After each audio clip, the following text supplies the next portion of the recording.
New York is just special. It's like a special connection, special vibe in the city, which you don't get anywhere else in the world.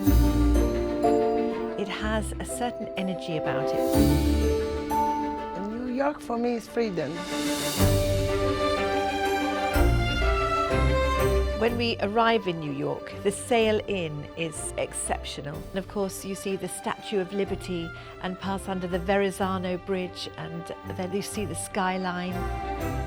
I've been to the city now many times, and I always discover something else, something new. It's all about the buildings. The skyline in New York is very beautiful. The Empire State Building, of course, is one of the most famous. It's nice to go to top of the rock to see the Empire State. You go into Grand Central Station, you just are amazed by the expanse of it. It's so vast. Lots of people buzzing around, the wonderful clock in the centre. You can go to see Brooklyn Park, have the beautiful famous view to Manhattan, and then make your way up to Brooklyn Bridge, and have this unique walk which I would recommend everybody to do. Every piece of the bridge is like beautiful, and every angle is nice to take pictures. Just to go into the Central Park all by itself and have that bustling city going on all around you, and you're in a little bit of peace and quiet, is itself unique.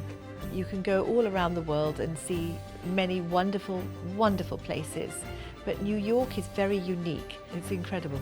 I love it.